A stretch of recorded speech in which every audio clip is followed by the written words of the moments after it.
Hi, welcome to another episode of the Constructing Excellence podcast. In this week's episode, we've got Mike Raven, who's going to talk to us about neurodiversity. So, yes, looking forward to this one. Mike, if you'd like to introduce yourself. Thanks, Dan. So, as you say, I'm Mike Raven. My job in construction is I head up a team of project managers at East Riding of Yorkshire Council. And I'm also the sustainability manager and digital lead for Your Hub, who provide a suite of construction procurement frameworks across the Yorkshire Number region. I've worked in the industry for about 20 years now across civil engineering, procurement and construction. And kind of the reason for the topic is I'm autistic. So it seemed to be something that we could talk about to kind of discuss the challenges but also opportunities of engaging neurodiverse people in the industry. Yeah, super. Really appreciate you coming on to talk about this. And this is what's good about the podcast. It allows us to tap into different things, not just construction related, of how people are working within the industry. So, question: when we spoke before about neurodiversity, what does it actually mean for the in very simple form? Yeah, that's totally fine. It's a relatively new term. I think it was coined sort of in the late 90s. It's really, but neurodiversity is effectively recognising that people experience and interact with the world in different ways. So you know how we all throw around the saying everyone is different. Well, it's accepting that different people do. They get different information in from the same situation. We have different strengths, we have different weaknesses, and different needs. Lovely. Why are you talking about this personally? Is this something that you suffer with? Yeah, I mean, I'm autistic. It was something I only really recognised a couple of years ago.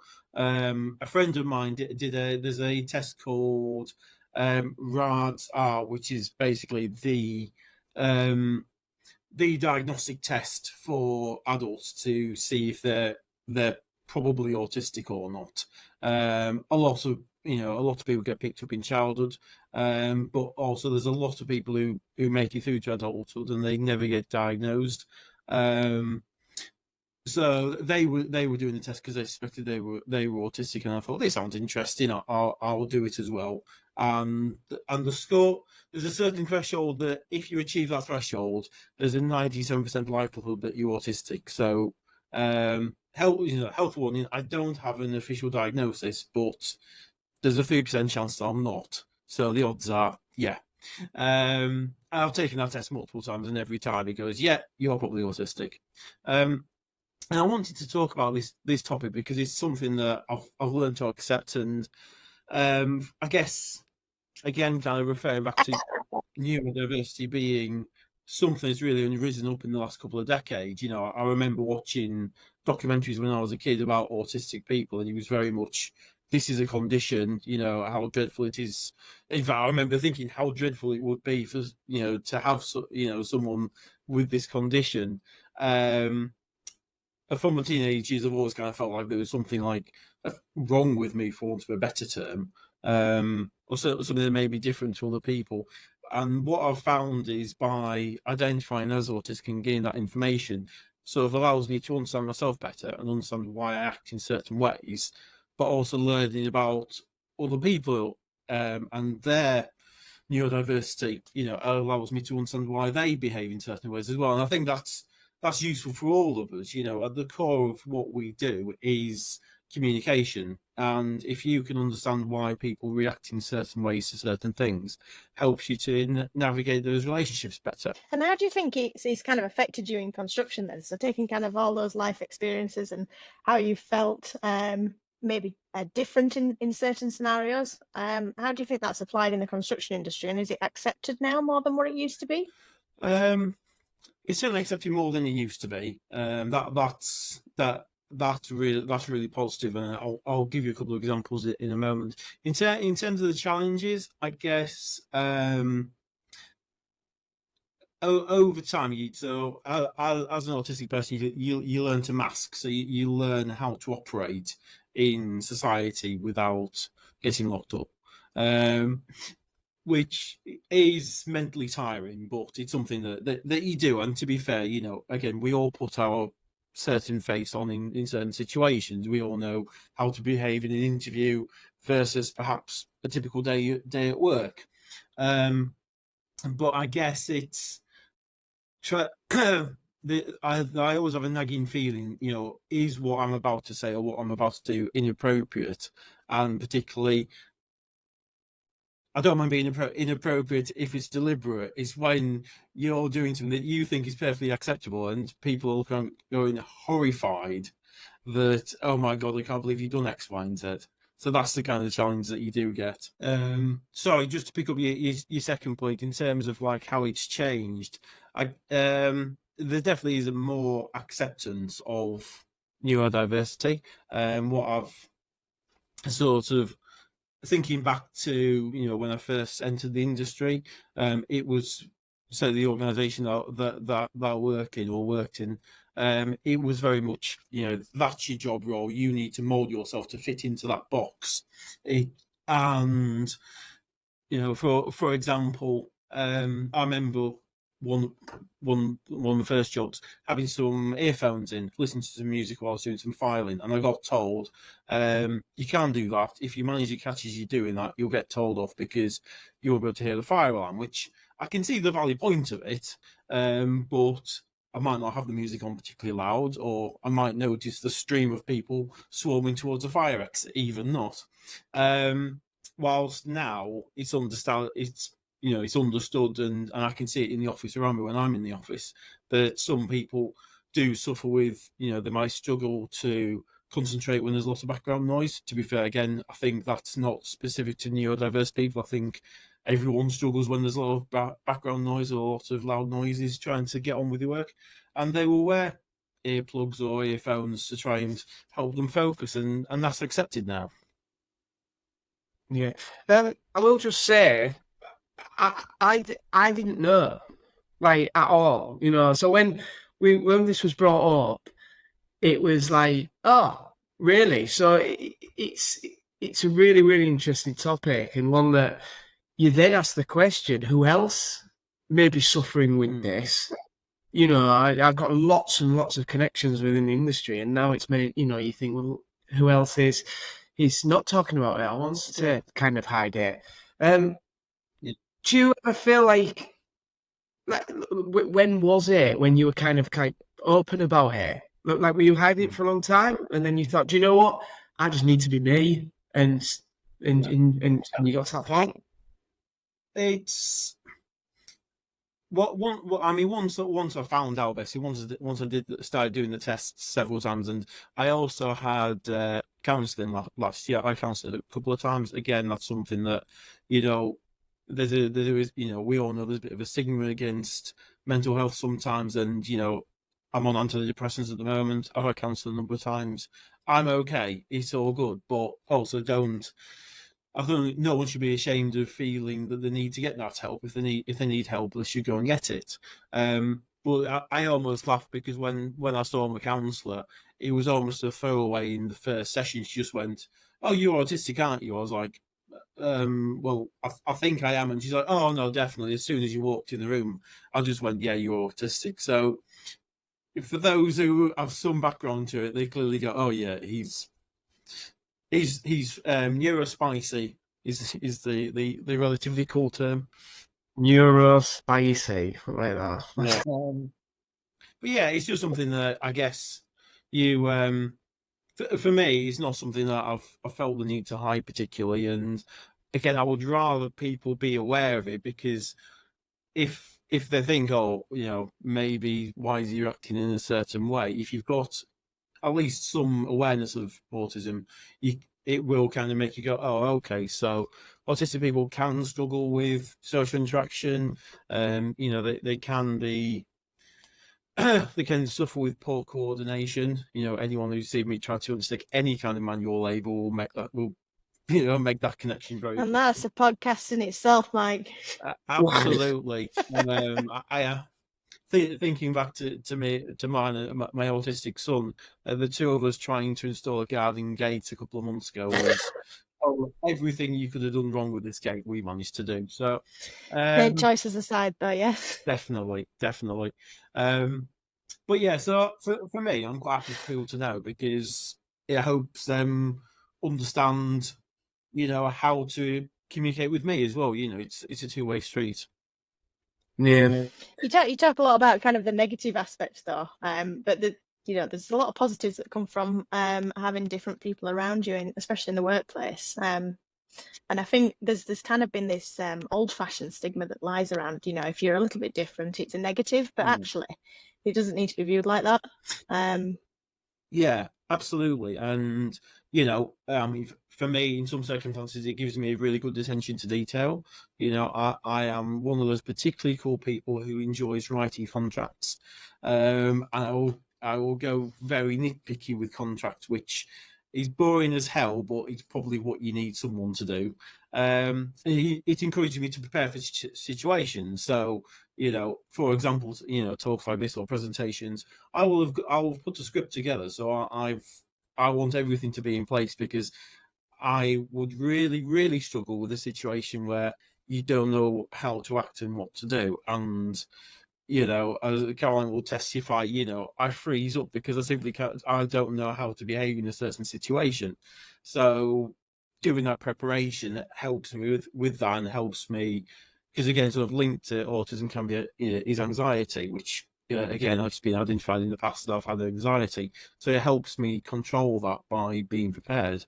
But you're right, there is those sort of those positives. And if you think of like when we talk about sort of neurodivergent people or neurodiverse, I should say, it's not just autism. You've got dyslexia, you've got dyspraxia, you've got ADHD. There's all these different features. I wouldn't say conditions. We've got these different features that people have. And if you take a dyslexic person, and you automatically think dyslexic, you can't read very well, you can't write as well.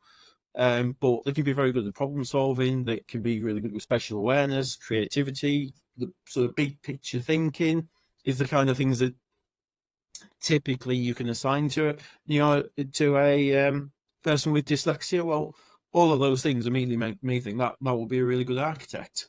And someone autistic who likes the attention to detail, who likes to undertake roles, the certain activity over and over again very precisely, could be ideal as an engineer to ensure the design solutions meet criteria. Or, if you think of like the skilled labour on the site, if you think of bricklaying, plastering, these are activities that you want doing very consistently in a very particular method, and often don't necessarily need as much communication as you might have in a different position. So there's definitely opportunities for neurodiverse people in construction, and it's actually reflected in that there's roughly the 1 in 7 of the population are neurodiverse.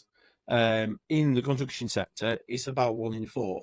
So we do attract a greater amount of the neurospices. Yeah, it's really good. Really is good. Just question then about places of work and what they can do to help people with neurodiversity. Do you think that your place of work kind of put you down a route of where your strengths are then, or are they quite open for you to pick and choose what you're good at and then deciding on that? But if you could give us some insight into how maybe your place of work have adapted to support you. Yeah, absolutely. And I mean, I've been with East Riding sort of since I left college, so it's been 22, 23 years now. Again, sign of an autistic person is you like staying in a certain pattern or where it's secure. And it is something I try and make an effort to overcome now and again. But the authority has improved definitely over the decades I've been there. And as I said, sort of now they're able to help us with flexible working and hybrid working. So if there's a day that running a team as I do, which I really enjoy, it was always kind of what I aspired to do for the last 15 years, is to run a team like I am doing now. But it is it can be quite mentally tiring. I don't know if you guys are familiar with Spoon's theory. Very briefly for anyone who's listening. So Spoon's theory is a theory that you wake up each Saturday with a certain number of spoons and doing something. So, getting dressed, driving to work, emptying the bins, cooking dinner, talking to people can all take a number of spoons. So, and when you run out of spoons, that's it. You're mentally knackered and you have to just chill out for the rest of the day. So, and I find that if I've got a busy day in the office where I'm dealing with loads of people and answering questions, and which is my job, by the end of the day, I can be out of spoons, so it were, and I'm too tired to really do anything else. So, if I know I've got, for example, I've got a report to write or I've got a contract to write, then I can think, right, I'm going to spend that day at home. I can put Do Not Disturb on Teams and I can just focus on doing that, which again, it's not something that you would particularly think as being a requirement for someone with autism. If any of us was writing a report, you probably want to try and get some space to yourself to do it. But it's having those facilities, I guess, to do that. I'm lucky that I've got a really, really good manager who pretty much, if I need a day off a short notice or if I need to do a certain thing, he's very, ultimately, as long as I get my work done and what I do, he's very happy with how I go about it. Is up to me. Yeah, and I think that's key across the board as well, isn't it? Like you say, it isn't just about people who fit into kind of that neurodiverse area. It is about everybody, and I think the reality of what COVID was and pushing everybody into hybrid working and pushing people outside of what was norm in construction industry particularly has helped everybody. And I think it's allowed a lot more flexibility and a lot more open approach to how daily life is in the industry. Yeah, absolutely. I mean, there's some restrictions, particularly our sector, because construction comes with sector-specific health and safety risks. So, things like you can't have someone on site who's got ear defenders on and isn't aware of what's going on around them. But you can where you can give that kind of flexibility in terms of ear defenders, suitable lighting. A lot of neurodiverse people struggle with really bright light, which again, none of us particularly like it when it's too bright trying to work. It can help. I mean, I can see again, in my own organisation, they've now put in. And it's not in my department, but I've noticed the creation of a nurture room in the complex where we work, which is just a quiet room with a table and chair, and I think there's a fridge and a few other facilities in there. So if you need to go for a quiet moment, if you're struggling with something mentally, you need to have a quiet chat to a co-worker or a friend about something, or if you're a nursing mother and you'd obviously need that privacy to pump, there's those kind of facilities there which didn't used to be. So I think there's a greater recognition, and you're totally right. I think COVID's had a big help of positive side effect that we recognise better that we all have lives outside of work, and you have to kind of weave it all into one wonderful tapestry, as I'm sure an architect would say. Yeah, it's really interesting listening to it. Have you done any work outside of your place of work? And obviously, it isn't just people of certain age. It'll be new people that are coming up, so colleges, schools, etc. That will have neurodiversity issues, and they may think that a career in construction isn't for them. Have you, do you know others within construction that are going through the same journey, and they're offering support to schools, colleges, and others to show that there's routes into the world of construction? There's some, but I think it's definitely something that there could be more done, and I think we all know that construction often isn't seen as the first choice of sector to work in, which is really disappointing. I'm sure the three of us would say how good it is a place to work, but people don't tend to be pushed towards construction by default. It tends to be somewhere, I stumbled into construction. I did my degree was in IT, and I kind of moved. At the time, I remember just applying for lots of jobs at the council in various departments, and I just happened to end up in civil engineering because that was the first one that said yes. It wasn't a planned career, and I think there is work that we could do as an industry to try and encourage those people to into the industry. And you look at the media, and the media is sort of saying how great a place it can be for neurodiverse people. But again, it's making those links and reaching out to those people to say, look, here's a possible home for you. So how as employers do we make it an attractive place for people to come into the industry of all walks of life? And is there any kind of steps that they need to take to be able to make it more accessible? There's definitely some stuff that can be done, certainly in terms of recruitment, which again isn't specific to neurodiverse people, but as routing through a few points, it's don't use generic job descriptions, so make them specific for the job that you're advertised for to get the right person. So again, I have a team of project managers. Now within that team, we've got people who tend to do more electrical schemes. We've got people who are better on site. We've got people who have got strength in modular construction, and having that variety of different backgrounds and experiences means that I can assign the best project manager to a certain scheme as it comes through. But historically, we do tend to use the same job advert on each job because you copy and paste in a hurry and you send it out, whilst actually, you should be trying to target what we're really looking for is someone who's really good at X, Y, and Z. And if you put forward a job advert and you're saying, look, we need someone who's really good at attention to detail, they can consistently make sure that work is delivered to a high quality. Those are things that stereotypically for an autistic person would tick a lot of boxes. I think also that the whole recruitment process, and again, I'm as much guilty of this as anyone else, but the stereotypical recruitment process of you invite someone for an interview, you bring them in, you throw a lot of questions at them, and you maybe try and rattle them, or throw them off balance and see how they respond to it.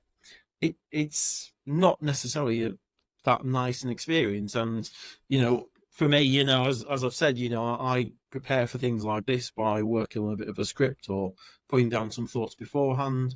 So if you take me into a situation and you start throwing questions I'm not prepared for, I'm going to really struggle. Whilst not surely, but there are advantages to having a conscious effort, for example, to send the interview questions out to everyone beforehand. So it's not giving anyone an advantage, but would you prefer to have a worker who's can spitball something that might be correct, when questioned, or would you rather have a worker who's taking a bit of time to research and make sure they get the right answer?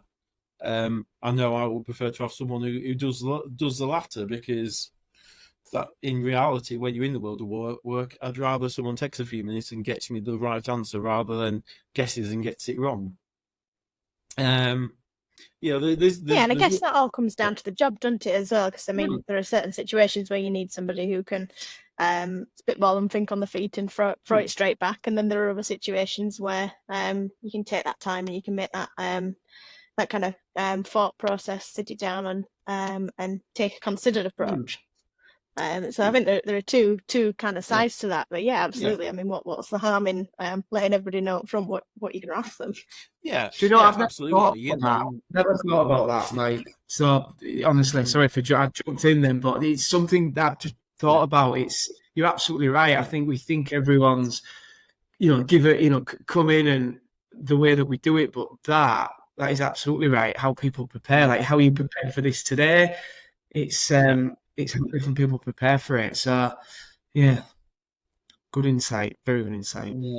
Yeah. Well, no, there's definitely it's an untapped opportunity. I would say for, and I think firms are starting to switch on to this. If you look at the firms, particularly in the last sort of couple of years, there's a lot of firms who are making big noises about how they're promoting neurodiversity, because actually there's a lot of neurodiverse people out there who aren't in employment because they struggle in an interview situation, or for whatever reason, oh, they didn't make eye contact with me when I walk in, when they came in, so they don't get the job. And these people do have skills that can be used, and I think firms are looking at it as a way of trying to get an advantage over their competitors by getting, rather than going for with generic job descriptions where you get a set of people with the same skills. They go, well, okay, well, I need one person who's great at this, I need one person who's great at that,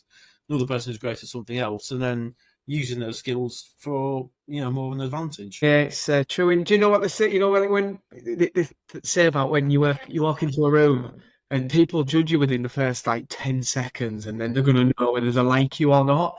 Humans are just, So this is the way that you think that humans are built like that, and I think we are. We do make an opinion of somebody immediately.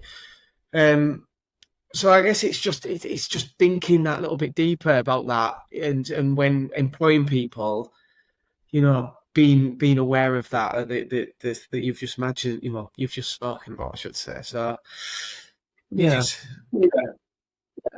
And this is something that I'm a bad judge of character.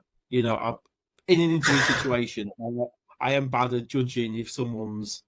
I shouldn't be saying this, because anyone who gets into the future, I can put one over. But I do struggle to recognise, because there is a lot in what's unsaid as much as what's said in an interview, and I struggle to pick up on what's not being said, possibly because I'm autistic or whatever else. So it's important, for me, when I'm interviewing, I do get paired up with someone who is better at picking those areas up. So sometimes I need a bit of a reality check. Yeah, and I guess it's like anything else. It's the same as the working environment. You need that mix of people to be able to see the whole picture in a lot of cases. Yeah, no, absolutely. I've nearly missed out on really good people in the past because I've not seen their potential, and vice versa. I've ended up taking on people which actually weren't a great fit for the organisation, because on paper they ticked all the boxes, and I didn't pick up on some of the sort of alarm bells that needed to be picked up on during the interview. You know what though? I've interviewed people before, and I'm not autistic or neurodiverse, in any capacity, or I think I'm not. But I always see the good in everybody, never the bad, ever, ever, ever. So I don't see the bad till it actually becomes, like right in front of me. I trust everybody. So I guess there's part of me that even people that don't claim to be autistic have huge drawbacks. So I think that leads us quite nicely on to the next question, which is how can workplaces benefit from people with neurodiversity, and actually creating a team with ultimately a mix and a blend of all these different thought patterns to actually create the ultimate team, you could say. Yeah, absolutely. And I think it is important, just as another helpful warning. These are some of these things I'm throwing around are generalizations. So again, sort of attention to detail is something that autistic people are stereotypically good at, and I am good at it in some situations. But I mean, if I'm doing something that doesn't interest me, I really struggle to do the attention to detail and delivering work to a quality that it should be. And I suspect I was laughing because people think of like a painting a gate. There's nothing wrong with the 80s, great. I think we should put a picture of the gate just so everybody can see it. Yeah, no, absolutely. I mean, when I put this on LinkedIn, I'm sharing a photo of the gate, I submitted the gate for the CEYH Awards this year, so I'm hoping to get something out of that gate. So if if you look at some of the different types of neurodiversity, so if you look at ADHD, which is actually something that I can struggle with people who have ADHD, because there's almost a direct opposite to some of my areas, because if I need to do something, I will ultimately put it in my calendar. I will plan, because again, I hate to have the situation where I get caught by surprise. So I'll try and plan and prepare, and that's almost anathema to some people with ADHD, because that's just not the way that they think, and they will almost actively get stressed by having those things in the calendar as oh no, I've got that task coming up. But when we talk about ADHD, it's the ability to jump focus from one thing to another thing to another thing, which actually in my situation, where I can be dealing with, my team can be dealing with 20 to 30 projects at any time. I need to have some kind of vague awareness, because no one ever tells you, hi Mike, I'm going to talk to you about X project. They just start talking about, so this payment certificate does it need X, Y, and Z on it? And you're thinking, well, you've got 5 jobs, I've no idea which one you're talking about. So that ability to leap into focus on different areas can be really strong. So in a leadership role, that can be really good. And I know certainly sort of my director, I'm not saying that he's neurodiverse, but he's very, very good at dealing with, he wants kind of the small burst of information, and he makes a snap decision and moves on. And that's exactly what you need in that position, because every day he might have 50 different sort of key topics that he needs to make a decision on. So he needs to be able to jump from one to the other to another. So yeah, but it is about, as I say, it's about trying to be more specific about who you actually want in a role, and don't be afraid to kind of to specify that in your job adverts, and as much as you can in your job descriptions, etc. To try and attract those people. Yeah, it's got me thinking. It really has got me thinking now. Because if you think some of the biggest creators in the world probably have some form of, neurodiversity, which, if you look at some of the biggest innovators in the world, very quiet people that go about the way. But I guess we all have something, don't we? So which then brings up what's normal. What is normal? Because yeah, I've definitely got my ways of doing things, and you've got yours ways, Mike. And I just think that actually, rather than it being a stigma of there's something not right with them, it's actually we've all got our own individual thing, which makes us all super unique to create, super teams, I guess. Yeah, there is no normal. Yeah. You are? There is no normal. No, there's no normal. Absolutely, I know. I was reading a thing this morning on Mark Zuckerberg. And obviously he's totally different to a normal leader of a big business. He's very contained. He's very, very ideas focused, and he's probably, people would say that he's probably a little bit autistic in his methods, and that people will pick that up. But he's an absolute genius. So there is no drawback, is there? Absolutely not. Yeah. No, absolutely. It's taking the skills that you've got and making the most of them in whatever situation you can. Yeah, and you can look at any number of sort of historical figures or leaders, and they will have, a lot of them do have some kind of neurodiversity, because it's often those strengths that make someone exceptional. Yeah, it is. Yeah, it is. Have you seen the guys that do all the, the Rubik's cubes in 0.3 seconds, and they can do it blindfolded? Like, they've got they are highly autistic, I guess, in some cases, but they can read numbers, remember numbers. But then there's just normal me. I've got no power skill.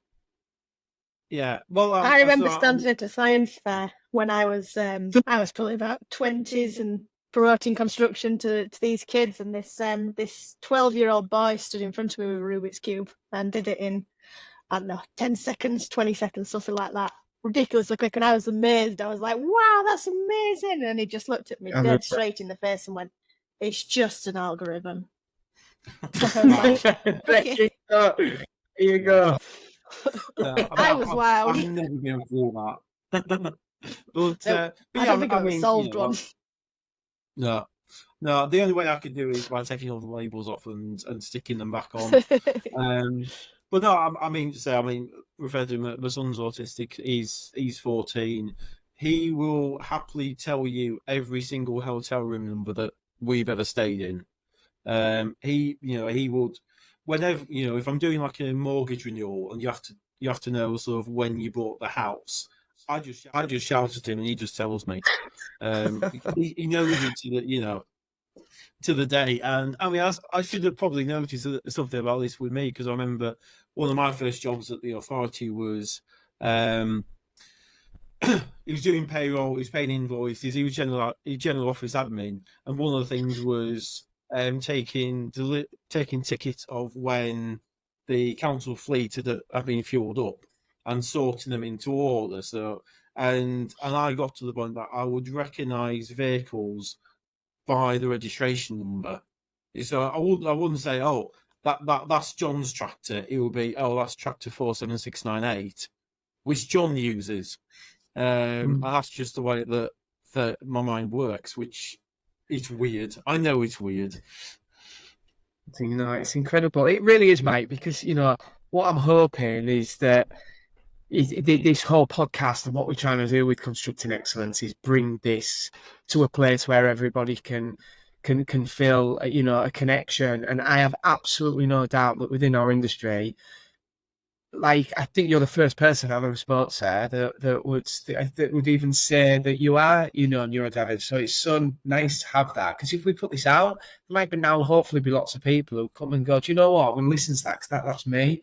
So it's got to start somewhere. It really does. And it's massively appreciated that you've come on to talk about it. I think we should do more work with it as well. I really do. I think there's, with your blessing, be able to come and potentially look at linking that. We're doing lots of work with schools and education, and knowing that there's somebody there, especially in a local authority, I think there's opportunity there. So lots and lots to discuss off the back of this, definitely. No, great. Thanks for your time, mate. Anything else? Yeah, it was lovely. Really, really nice and, good podcast today. Enjoyed this one. Good. Me too. Thanks so much for your time, guys. I really appreciate it.